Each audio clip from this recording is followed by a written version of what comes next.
आप सब? उम्मीद है कि खैरियत से होंगे। अच्छा व्यूअर्स, अगर अभी तक आपने मेरे पेज को लाइक और सब्सक्राइब नहीं किया है चैनल को, तो प्लीज़ लाइक और सब्सक्राइब कर दें ताकि इस तरीके की और इन्फॉर्मेटिव वीडियोस आप तक आती रहें। अब हम आज एक बिल्कुल नए सॉफ्टवेयर के बारे में पढ़ेंगे। नया तो नहीं है खैर, क्योंकि इसके ऑल्टरनेट्स बहुत आ गए, लेकिन इसके बारे में भी आपको पता होना ज़रूरी है। अब मैं आपके उस नए सॉफ्टवेयर की तरफ आगे बढ़ती हूँ। तो वो नए सॉफ्टवेयर का नाम है पब्लिशर, MS पब्लिशर।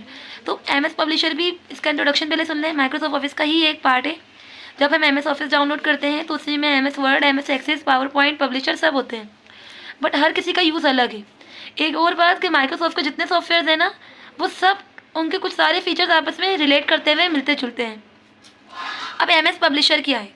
ये एक ऐसा सॉफ्टवेयर है जो कि ख़ास तौर पर मार्केटिंग डॉक्यूमेंट बनाने के लिए यूज़ होता है। जैसे अगर आपको आपके जो है वो किसी बिज़नेस की प्रमोशन वगैरह करना है, तो आप इस MS पब्लिशर के ज़रिए ही अपने बैनर्स, पम्फलेट, फ्लायर्स, ब्रोशर्स वगैरह क्या कर सकते हैं, बना सकते हैं। तो MS पब्लिशर की तरफ हम आएंगे कैसे? ये हमारे पास स्टार्ट नज़र आ रहा है, इस पर आएंगे। उससे पहले मैं ज़रा जूम कर दूँ ताकि आपको क्लियर दिखा सकूँ हर चीज़। यहाँ आने के बाद मैंने लिखा पब्लिशर का P। वैसे तो P से आ जाता है, नहीं आए तो फिर पूरा लिख दीजिएगा। पब्लिशर लिखा, ठीक है। अब जैसे ही पब्लिशर लिखा देखें ये ओपन हो रहा है। अब बेटा इसका ये इंटरफेस समझना आपके लिए बहुत ज़रूरी है। इस इंटरफेस को समझने के लिए मैं ज़रा इसको जूम आउट कर दूँ तो फिर मैं आपको सही से दिखाऊँ। इस इंटरफेस को समझने के लिए ना आपको इसका ये पूरा जो स्टेज व्यू है ना, बैक स्टेज व्यू, उसको इससे अवेयर होना ज़रूरी है। देखिए ये वाला जो ऑप्शन है ना, ब्लैंक A4 पोर्ट्रेट, ये मेरे पास जब क्यों लेते हैं, जब ये देखें ये दो जो पेजेस है ना, ये स्क्रैच के लिए हैं। स्क्रैच कहते हैं समथिंग फ्रॉम स्टार्ट। अगर मैं कोई डिज़ाइन, कोई फ्लायर, कोई पोस्टर स्टार्ट से बनाना चाहती हूँ, बिल्कुल अपना कुछ डिज़ाइन बनाना चाह रही हूँ और पुराना कुछ यूज़ नहीं करना चाह रही हूँ, बिल्कुल स्क्रैच से स्टार्ट, और अगर तो वो मैं वर्टिकल बना रही हूँ तो उसके लिए मैं इसका पोर्ट्रेट स्टाइल लूँगी। और अगर मैं उसी डिज़ाइन को लैंडस्केप, हॉरिजॉन्टल बनाना चाह रही हूँ, तो ये इसके लैंडस्केप पेज का साइज़ लिखा हुआ है, लैंडस्केप, ठीक है, तो यहाँ से मैं ले लूँगी। लेकिन अगर मुझे कोई छोटा पेज है, मेरा कोई बड़ा पेज है जो साइज़ में मौजूद ही नहीं है, तो फिर मैं आके मोर पेपर साइज़ से वो ऑप्शन लेकर साइज़ दे दूँगी, मतलब पेज साइज़ मेजर करूँगी और फिर मोर पेपर साइज़ से आके उसका ऑप्शन इनेबल कर दूँगी। ये तो हो गए वो काम जो कि स्क्रैच से किए जाते हैं। एक ये फ़ायदा होता है हमें MS पब्लिशर का कि इसके पास हज़ारों टेम्पलेट्स मौजूद होती हैं। टेम्पलेट्स मीन्स रेडीमेड डिज़ाइन होते हैं, सिर्फ आपको थोड़ी बहुत चेंजेस करके उसमें मॉडिफिकेशन करनी होती है। जैसे फॉर एग्जांपल अगर आपको अपनी मार्केटिंग डॉक्यूमेंट बनाना है, ऐड बनाना है कोई, ये एक एडवर्टाइजमेंट है, एक ऑप्शन है, टेम्पलेट मौजूद है एडवर्टाइजमेंट की। सिर्फ जब मैं इस पर सिंगल क्लिक करूँगी, क्लिक करते के साथ ही ये लोड कर रहा है और ये मुझे दिखा रहा है। देखें इस तरीके के एडवर्टाइजमेंट्स आते हैं ना, जैसे बस आपको कुछ भी नहीं करना है, इसमें ये बनाया है, बिज़नेस का नाम डालें, अपना कॉन्टैक्ट डालें, कुछ चीज़ें चेंज करें, ये पूरा वैसे ही बन जाएगा। इसके अलावा एक दो और टेम्पलेट्स भी मैं आपको खोल के दिखा रही हूँ अभी। जैसे कि हमारे पास एक होता है अवार्ड सर्टिफिकेट्स, जो नॉर्मली कोचिंग सेंटर्स वगैरह डिस्ट्रीब्यूट करते हैं ना, एनुअल रिजल्ट डे पे डिस्ट्रीब्यूट करते हैं, देखें इस तरीके का। तो ये सब हमारे पास क्या है, टेम्पलेट्स हैं, ये सब बनी बनाई है, कुछ करना नहीं है ख़ास इसमें हमें, सिर्फ हमें इसको जो है वो अपना नाम वगैरह चेंज करेंगे तो ये हमारे अकॉर्डिंग क्या हो जाएगी, चेंज हो जाएगी। इस तरफ वापस आती हूँ तो वापस आके देखती हूँ मैं इस तरफ कि कुछ टेम्पलेट्स और हैं, एडवर्टाइजमेंट है, अवार्ड सर्टिफिकेट्स हैं, इस तरीके की मेरे पास। जैसे ये है बैनर्स हैं, बैनर जैसे कॉन्ग्रेचुलेशंस के बैनर्स होते हैं, ये बने बनाए, क्लिक करेंगे तो यहाँ पे वो बैनर बना हुआ आ जाएगा। कुछ भी नहीं करना, कलर चेंज कर दें, थीम चेंज कर दें, अप टू यू, ठीक है। इसके अलावा देखेंगे बैनर्स हैं, ब्रोशर्स हैं, हमारे पास बिज़नेस कार्ड्स बना सकते हो आप। इस पर क्लिक करके बिज़नेस कार्ड्स एक बार मैं दिखा देती हूँ आपको कैटेगरी किस तरीके की आती है। ये देखें, ये विजिटिंग कार्ड्स हैं, आपको नज़र आ रहे हैं, ऑर्गेनाइजेशन का नाम और इस तरीके सारे कार्ड्स बने हुए आ रहे हैं। लोग वैसे कैनवा यूज़ करते हैं, लेकिन कैनवा भी मैं सिखाऊंगी, लेकिन पहले आप लोग ये सीखें। अच्छा, आज हम बनाने जा रहे हैं बर्थडे कार्ड। बर्थडे कार्ड को हम पहले टेम्पलेट से बनाने की कोशिश करेंगे, ठीक है। बर्थडे कार्ड की देखें इसमें मौजूद होगी हमारे पास टेम्पलेट, स्क्रॉल करके नीचे करते हैं, बर्थडे कार्ड की टेम्पलेट ढूंढते हैं। बर्थडे कार्ड की टेम्पलेट हमें मिल जाएगी यहाँ से आने के बाद।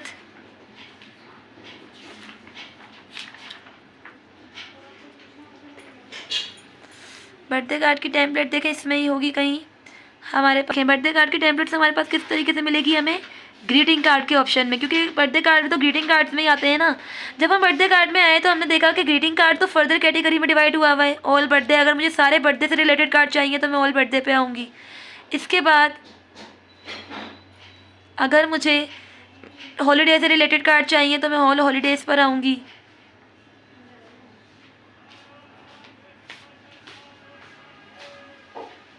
ठीक है, इसके बाद में मुझे अगर जो है वो स्पेशल ओकेशन से रिलेटेड कोई कार्ड चाहिए ईद वगैरह के तो मैं इस पर आके लूँगी। ठीक है, थैंक यू के कार्ड चाहिए तो ये नीचे मौजूद है। लेकिन अभी मुझे चाहिए बर्थडे का कार्ड। इसको मैंने क्या किया, स्क्रॉल करना शुरू किया। जब मैं ऊपर लेके गई तो मुझे बर्थडे का कार्ड बहुत सारे हैं देखने के लिए। या ऑल बर्थडे की कैटेगरी पे मैं आके क्या कर दूँगी, क्लिक। जैसे ही मैंने क्लिक किया देखें डिफरेंट कार्ड्स आ गए हैं हमारे पास। मैं अभी इसमें से लेने वाली हूँ बर्थडे का एक कार्ड। स्क्रॉल करूँगी, कार्ड्स की आखिरी लिमिट देखें हमारे पास क्या है, बर्थडे कार्ड 78। रुक जाए जूम करके, ये देखें आखिरी कार्ड हमारे पास क्या दिया हुआ है इन्होंने, बर्थडे 70। जैसे ही क्लिक किया तो यहाँ पे एक कार्ड आ गया, नज़र आ रहा है। अभी इस कार्ड की जो कलर स्कीम है ना, इसने अपने हिसाब से सेट की हुई है। लेकिन वैसे तो इसमें हम कस्टमाइजेशन कर सकते हैं, क्रिएट करने के बाद भी कर सकते हैं। लेकिन कोशिश रहेगी कि यहाँ जो चीज़ें यहाँ हो जाए वो यहाँ कर लें। कलर स्कीम पर आएंगे, क्लिक करेंगे। क्लिक करने के बाद यहाँ से इसकी डिफरेंट कलर स्कीम है। ये ब्लू बर्ड है। ये लेने के बाद मेरी जो पूरा कार्ड है वो इस तरीके के कलर कॉम्बिनेशन में आ जाएगा। ये कलर स्कीम नहीं लेनी है, मैं दूसरी ले लूँगी, इस तरीके का हो जाएगा। इसको करने का फ़ायदा क्या है कि एक साथ सारी चीज़ें चेंज हो रही हैं, क्योंकि कलर 4-5 कलर डिवाइड हुए हुए हैं। अगर मैं इसको बाद में करूँगी तो फिर एक डब्बे को मुझे अलग से कलर करना पड़ेगा, टाइम वेस्ट होगा। अच्छा, अब आई यहाँ पर मैं, इधर आने के बाद मैंने बिजनेस इन्फॉर्मेशन पे आई। मुझे इस कार्ड का नाम रखना है, नाम ही नहीं है कोई। बिजनेस इन्फॉर्मेशन पे क्रिएट न्यू का बटन है, क्लिक कर देंगे। एक डायलॉग बॉक्स जनरेट होगा, कस्टम 1 लिखा हुआ है। अभी यहाँ पर मिटा दूँगी, लिख दूँगी बर्थडे कार्ड, और इसको कर दिया यहाँ से आके मैंने सेव। हो गया सेव। अब देखिए बिजनेस इन्फॉर्मेशन में हमारी क्या इन्फॉर्मेशन आ रही है। अब यहाँ से मैं आई और मैंने इस कार्ड को कर दिया क्रिएट। तो ये मेरे क्या हो गया, स्टेज पर ये कार्ड मेरा देखें पूरे तरीके से क्या हो रहा है, आ गया है, ये रहा। अब इसकी कुछ फीचर्स हैं वो समझ लेते हैं। जैसे हमारे पास ये वाला जो व्यू होता है ना, ये वाला, ये कहलाता है पेज नेविगेशन व्यू। क्या कहलाता है, नेविगेशन। इसमें हमारे कार्ड्स के अंदर के ऑप्शन होते हैं। जैसे बर्थडे कार्ड है तो फोल्डेड होता है, आपका पता है। आप भी teachers day, birthday card, events, Eid पे कार्ड्स बनाते हैं तो फोल्ड करके ही बनाते हो ना। तो ये मेरे पास कार्ड है, ये कार्ड का साइड व्यू है, ये थर्ड व्यू है, और ये फोर्थ आखिरी का जो पेज होता है पीछे का, ये वो है। यूजुअली इस पर ऑर्गेनाइजेशन का नाम लिखा हुआ होता है इस तरीके से। ठीक है, अब मैंने यहाँ पे क्या किया, ये जो आ रहे हैं ना बेटा, ये रूलर्स आ रहे हैं, इनका आगे हमें बहुत काम पड़ेगा। एक रूलर हमारे लेफ्ट साइड पे आता है और एक टॉप पर आता है। उसके बाद में आ गई ये वाली क्विक एक्सेस टूल बार होती है, टाइटल बार है, ये नाम सेव करवाएंगे तो ये हमारे नाम से आ जाएगी। यहाँ पर पब्लिकेशन 1 है अभी। इसके अलावा ये जो बटन्स होते हैं साइड पे, कंट्रोल बटन्स होते हैं सारे, क्लोज, रीस्टोर, मिनिमाइज या मैक्सिमाइज। और ये हेल्प का बटन होता है कि अगर कोई यूज़र को कोई हेल्प चाहिए तो। लेकिन ये वाला जो पार्ट है ये सारा क्या कहलाता है, कंट्रोल बटन्स। इसके अलावा ये वाला जो बटन है, ये वाली जो एरिया ही से टाइटल बार होता है, ये असल में टाइटल बार इसको बोलते हैं, जिस पर टाइटल आता है। अभी नहीं आ रहा, सेव नहीं किया। ये वाला जो एरिया ये क्विक एक्सेस टूल बार है। यहाँ पर जो टूल्स होंगे वो क्विकली एक्सेस हो सकते हैं, या टूल्स का हमें तो ऐड भी कर सकते हैं।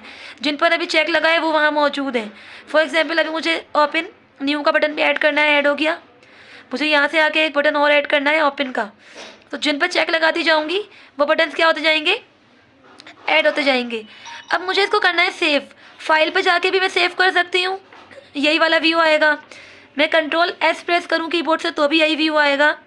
और अगर ये जो सेव का बटन है क्विकली एक्सेस करने के लिए, इस पर क्लिक करूँगी तो भी यही व्यू आएगा। अभी मुझसे पूछ रहा है तो मैं सेव करवाना कहाँ पर है, ब्राउज़ करेंगे। ज़्यादा बेहतर होता है कि हम सेव कहाँ करवाएं, डेस्कटॉप पर। डेस्कटॉप पे आ गई, आने के बाद नाम दे देंगे, कोई सा भी नाम दे दो। फॉर एग्जाम्पल कार्ड के नाम से सेव करते हैं इसको। सही है, कार्ड 1 2 3 के नाम से सेव कर दें इसको। डन, सेव हो गया। अब यहाँ देखें टाइटल चेंज हो गया, कार्ड 1 2 3 और .pub मतलब पब्लिकेशन का। ये तो हो गई 2-3 चीज़ें जो मैंने आपको समझा दी। अब जो कार्ड हमने बनाया था, हम आके ज़रा उसका फ्रंट का पेज ले लेते हैं नेविगेशन से।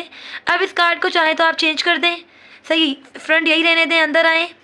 ये जो विश लिखी हुई है, चाहे तो इस विश को चेंज कर दें, बिगनिंग ऑफ द ईयर, और भी कुछ लिख सकते हैं वो लिख दें। ठीक है, बैक साइड पे आप चाहें तो बैक साइड पे आप अपना नाम लिख दें। ठीक है, कुछ भी लिख सकते हैं, आपके ऊपर है। ठीक है, अब हम सीखते हैं कि हम स्क्रैच से कैसे डिज़ाइन बना सकते हैं, लेकिन स्क्रैच से सीखने के लिए ना हमें इसके एक टूल्स का पता होना ज़रूरी है। तो एक एक टूल को पढ़ेंगे अब हम, लेकिन आज जितना हो सकेगा उतना कवर करेंगे। इंशाल्लाह अगली वीडियो कल आएगी आप तक मेरी ना। फाइल पे आएंगे, न्यू चाहिए, न्यू पे क्लिक कर देंगे। ठीक है, जैसे ही आई फाइल पर न्यू पे क्लिक करूँगी तो नया पेज बन जाएगा। लेकिन मुझे यहाँ नहीं आना, मैं लॉन्ग मेथड से नहीं जाना चाह रही। क्विक एक्सेस में मैंने न्यू का बटन ऐड किया था, सिर्फ सिंपली इस पर क्लिक करूँगी और एक नया डॉक्यूमेंट मेरे पास ब्लैंक बन जाएगा। अब आपको ये नज़र आ रहा होगा, मैं दिखाती हूँ आपको।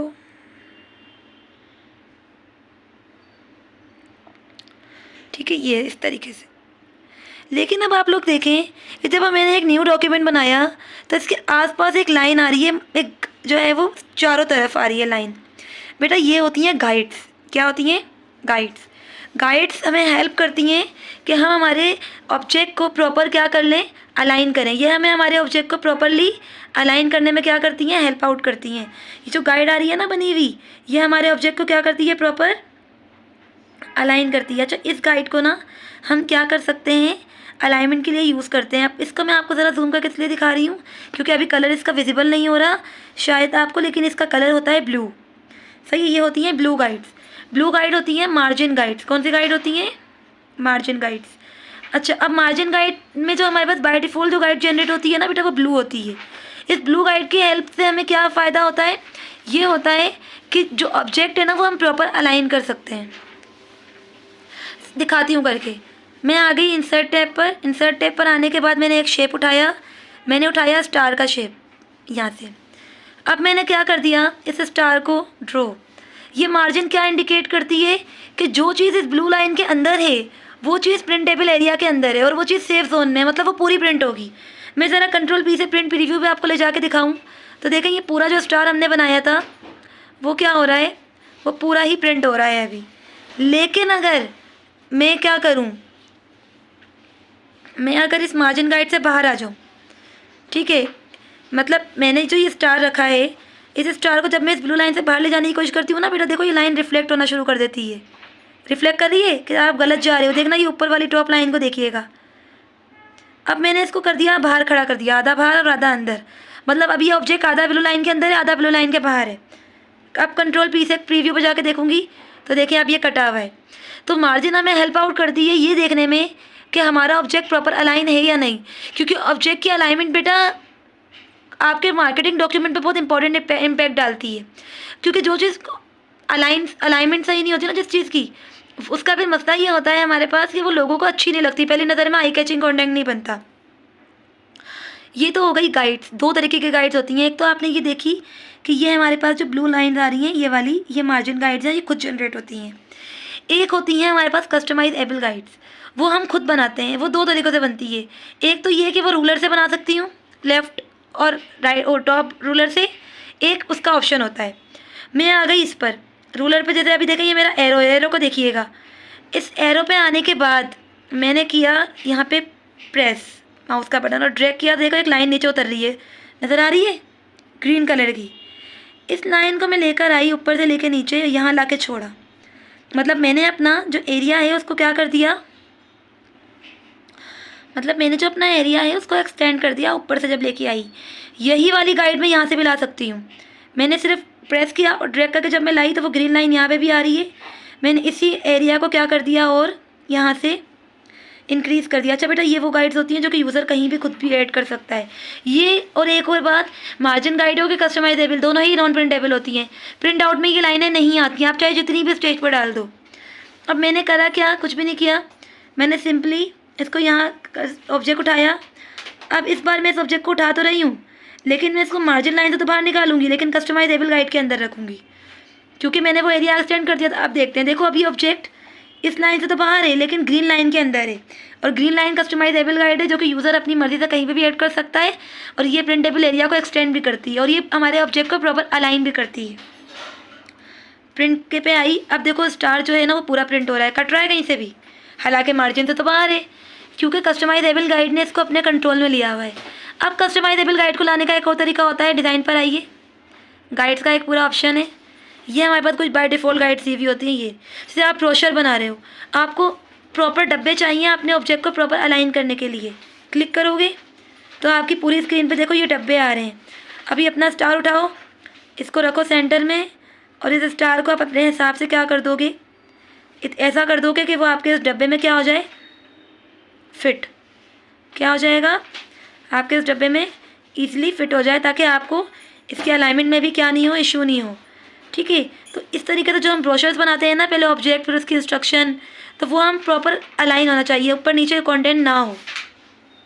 तो ये गाइड्स वैसे भी ये प्रिंटेबल नहीं होती, चाहे स्टेज पे 10 भी आप लेकर आ जाओ। तो ये तो हो गया हमारे पास एक चीज़। अब मैं एक नया डॉक्यूमेंट बनाऊंगी। अब मुझे आपको यहीं से टेक्स्ट बॉक्स बनाना सिखाना है। ठीक है, अब टेक्स्ट बॉक्स बनाने के लिए नया डॉक्यूमेंट पे हम क्या करेंगे, आने के बाद मैं यहाँ आई। अब MS वर्ड पे तो आप देखते हो कि यहाँ पे कर्सर आ रहा होता है, कितनी बार भी क्लिक करो कर्सर आ जाता है और लिखना शुरू कर देते हैं। लेकिन यहाँ ऐसा नहीं होता। यहाँ अगर हमें कुछ लिखना है ना, तो हमें उसके लिए क्या चाहिए होते हैं, टेक्स्ट बॉक्स। क्या चाहिए होते हैं, टेक्स्ट बॉक्स। फॉर एग्जाम्पल मुझे हैप्पी बर्थडे लिखना है। ठीक है, हैप्पी बर्थडे लिखने के लिए मैं यहाँ से होम टैब पर आई। होम टैब पर आने के बाद मैंने यहाँ से उठाया एक डब्बा, नज़र आ रहा है ऑब्जेक्ट के ग्रुप में टेक्स्ट बॉक्स, क्लिक कर दिया। क्लिक करने के बाद जब मैं यहाँ आई तो मैंने यहाँ लिख दिया, एक डब्बा बना दिया टेक्स्ट बॉक्स का। बनाने के बाद मैंने इसके अंदर लिखा हैप्पी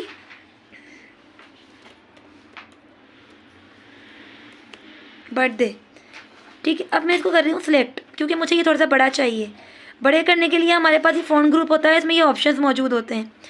मैं आई, मैंने यहाँ से इसको बड़ा करना शुरू किया। अब देखिएगा वहाँ बड़ा होना शुरू हो जाएगा।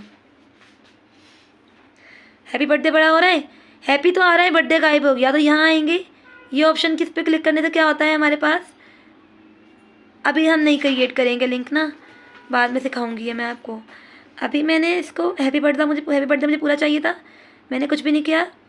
ये जो बटन आ रही, ये जो डॉट्स आ रहे हैं, इन डॉट्स को स्ट्रेच कर दिया और इसको उठा के मैंने कर दिया सेंटर ऑफ द पेज, ताकि कटे ना। ठीक है, ये चीज़ हमारे पास हो गई एक। ठीक है, इसके बाद मुझे इस हैप्पी बर्थडे को फर्दर कस्टमाइज़ करना था। सिलेक्ट किया, सिलेक्ट करने के बाद मैंने यहाँ क्या कर दिया, करने के बाद अभी मेरे पास अलाइनमेंट्स होती हैं कि सेंटर में रखना चाहती हूँ, राइट अलाइनमेंट देना चाहती हूँ। तो यह अलाइनमेंट है अपने ऊपर, हम अपने जब हम कोई डिज़ाइन बनाएंगे भी इस पर। ठीक है, पहले हम टूल सीखेंगे, एक एक ऑप्शन समझा दूँगी, फिर एक कोई डिज़ाइन बनाएंगे भी, ताकि आप लोग को आ जाए बनाना कोई अपना कोई पोस्टर, कोई डिज़ाइन। चलिए कोई चीज़, 2 चीज़ें बना लेंगे। ठीक है, अब आए इधर, आने के बाद अब मुझे इसका स्टाइल चेंज करना था। फ़ॉन्ट पर ही आई, ये सब चीज़ें MS वर्ड वाली हैं, मैंने यहाँ से इसको ले लिया इस स्टाइल में। ठीक है, हैप्पी बर्थडे आ रहा है। अब मुझे इसको कलर इफेक्ट भी देना था, यहाँ से आ गई, इसको कलर इफेक्ट दे दिया।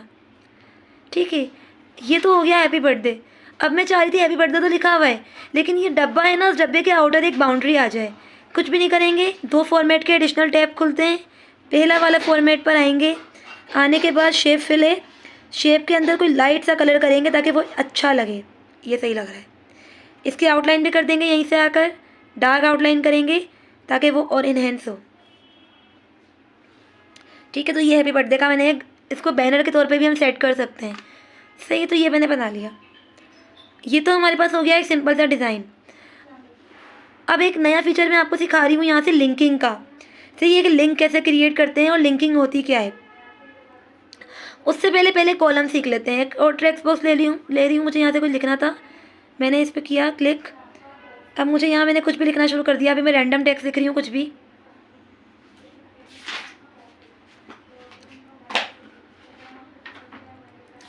लिख लिया, इतने से ही कोई कॉपी करूँगी, Ctrl+C और Ctrl+V करके इसको क्या कर दूँगी, पेस्ट करती जाऊँगी। हो गया पेस्ट। अब इस पूरे को करूँगी Ctrl+A, सिलेक्ट कर लिया। ठीक है, सिलेक्ट करने के बाद यहाँ एक ऑप्शन आ रहा होता है, जो फॉर्मेट टैब खुलते हैं ना, उसमें कॉलम्स का।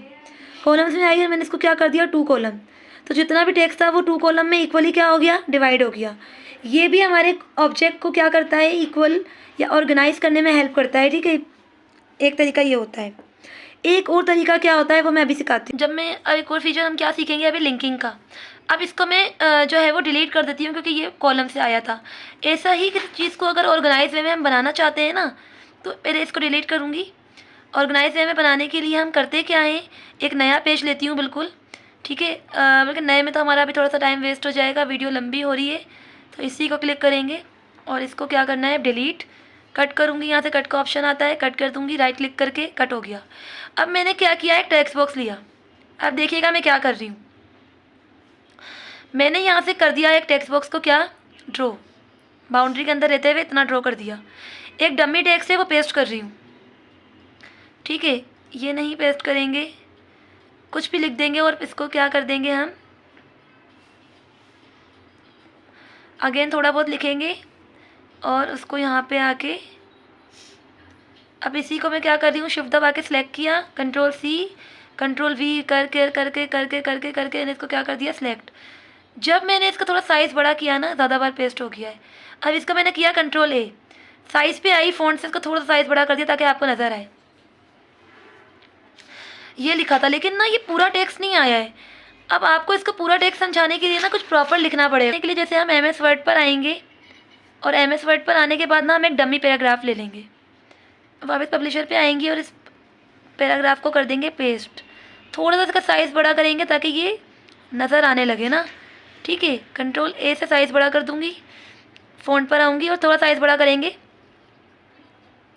अच्छा देखो, मैंने जो भी लिखा था ना वो आखिर में आ रहा है डिज़ाइन एंड, मतलब आगे कुछ और भी है। अब वो और आएगा ही नहीं, कैसे आ सकता है कि या तो मैं इसको बड़ा कर दूँ, मुझे बड़ा भी नहीं करना, मैं चाह रही हूँ इसी तरीके से आए। तो इसके लिए एक फ़ीचर होता है लिंक का। कौन सा फीचर होता है, लिंक। मैंने यहाँ आई ऊपर और मैंने इसके बराबर ही टेक्स्ट बॉक्स उठाया और बिल्कुल बराबर मैंने क्या कर दिया, एक और टेक्स्ट बॉक्स को यहाँ से आके ड्रॉ कर दिया। करने के बाद एक ऑप्शन आता है आपके पास, अब देखो वो टेक्स्ट बॉक्स वहाँ तक गायब हो जाएगा। हालांकि मैं जब यहाँ आ रही हूँ तो वहाँ ऐसा लग रहा है कुछ नहीं बना हुआ, लेकिन वहाँ है। तो इसलिए परेशान नहीं होइएगा कि वहाँ कुछ नहीं है, वहाँ टेक्स्ट बॉक्स बना हुआ है, बस हमने उसकी आउटलाइन नहीं दी। अगर मैं यहाँ आकर इस फॉर्मेट पर आके उसकी आउटलाइन दे दूँगी ना, शेप फिल पे कोई सी भी आउटलाइन दे दूँगी, देखें जैसे ये, तो अब मैं चाहे कर्सर भी हटाऊँ लेकिन वो रिफ्लेक्ट करेगा। यहाँ आई और मैंने इसको थोड़ा सा इसके साइज़ का कर दिया। करने के बाद इधर आ गई, इस पर क्लिक किया, एक ऑप्शन आ रहा होता है हमारे पास, होम टैब में आता है ये ऑप्शन, याद रखिएगा। ऑप्शन हमारे पास आ रहा है होम टैब में, तो नहीं फॉर्मेट टैब में आ रहा है। फॉर्मेट टैब में आने के बाद हमने देखा है जब पहले वाले को क्लिक करेंगे फिर आएंगे इस लिंक के ऑप्शन पे, आ रहा है क्रिएट लिंक पे क्लिक कर देंगे। जैसे ही क्लिक किया तो आपको एक जो है वो जग बना हुआ बकेट नज़र आ रही होगी, ये रही। जैसे ही इस बकेट को मैं यहाँ लेकर आ रही हूँ वो पोरिंग पोजीशन में, जैसे कुछ डालने का मटेरियल दिखा रही है, मैंने कर दिया इसको क्लिक। तो बेटा जो भी रिमेनिंग टेक्स्ट था ना वो यहाँ आ गया और ये दोनों टेक्स्ट बॉक्सेस आपस में क्या हो गए, लिंक हो गए, ठीक है। मतलब एक साथ हो गए, लिंक हो गए। ये तो होता है टेक्स्ट बॉक्स को लिंक करना। जब हम कोई चीज़ बनाएंगे ना, कुछ डिज़ाइन कुछ भी, तो हम भी इसको लिंक करना, हो सकता है हमें लिंक करना पड़ जाए, या हो सकता है जो हमने फॉर्मेटिंग की ऐसा कुछ करना पड़ जाए। तो इसीलिए मैंने आपको एक एक टूल समझा दिया है। फिर भी कोई प्रॉब्लम होती है तो कमेंट सेक्शन में बता दिया करें ताकि उसी वक्त वो प्रॉब्लम सॉल्व हो जाए। अच्छा, अब हमारे पास ये हो गया, लिंकिंग का फीचर भी समझा दिया आपको। अब मैं आई वीडियो, आप लोगों ने देखा होगा न्यूज़पेपर वगैरह में पहला लेटर कैपिटल आ रहा होता है, किसी बुक में पहला लेटर कैपिटल होता है बाकी सब स्मॉल, वो होता है ड्रॉप कैप से। ड्रॉप कैप का मतलब होता है, ड्रॉप मीन्स ड्रॉप्ड, कैप मतलब कैपिटल। यहाँ आ गई, इधर आने के बाद जिस वर्ड का पहला लेटर कैपिटल करना है उसको क्या करोगी, सिलेक्ट। सिलेक्ट करने के बाद आपके पास फॉर्मेट टैब के अंदर ही टाइपोग्राफी का ग्रुप आएगा, उसी के अंदर ड्रॉप कैप का ऑप्शन है, नज़र आ रहा है। इस पर क्लिक करने के बाद ये आपको बोल रहा है जो वर्ड सिलेक्ट किया था ना बेटा, वीडियो का वी, वो हमें दिखा रहा है कि आपको किस स्टाइल का चाहिए। इस तरीके का वीडियो का वी चाहिए, एक वर्ड के दो लेटर्स एक साथ चाहिए, इस तरीके का वी चाहिए आपको, इस तरीके का वी चाहिए, कैसा। अब मुझे इस तरीके का चाहिए, मैंने क्लिक कर दिया तो क्या पहला वर्ड कैपिटल हो गया। ये फीचर होता है ड्रॉप कैप। लेकिन हो सकता है मुझे एक साथ 2-3 लेटर्स के साथ कैपिटल करना हो और यहाँ तो सिर्फ ज़्यादा तो 2 ही आ रहे हैं। अब मैं क्या करूँगी, मैं आऊँगी कस्टम ड्रॉप कैप पे, नज़र आ रहा है। आने के बाद क्लिक कर दूँगी, एक ड्रॉप डाउन मेन्यू खुलेगा। खुलने के बाद यहाँ पे ये बोल रहा है कि साइज़ ऑफ लेटर 2 है, नंबर ऑफ लेटर क्या है 1। मुझे 3 लेटर्स को एक साथ करना है। देखो यहाँ पे 3 लेटर्स आ गए, VID। 5 लेटर्स करूँगी, 5 आ जाएंगे एक साथ। ज़्यादा बेहतर होता है 1 करो और 2, तो यहाँ से लेटर्स को हम कम या ज़्यादा कर सकते हैं।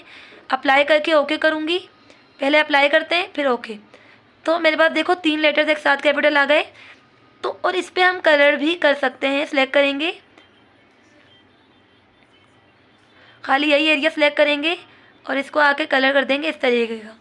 ठीक है, तो जो आपको कलर अच्छा लग रहा है वो कर दें। ये ड्रॉप कैप का फीचर है। आज हमने अच्छा खासा पब्लिशर कवर किया है और इसको प्लीज़ ट्राई कीजिएगा।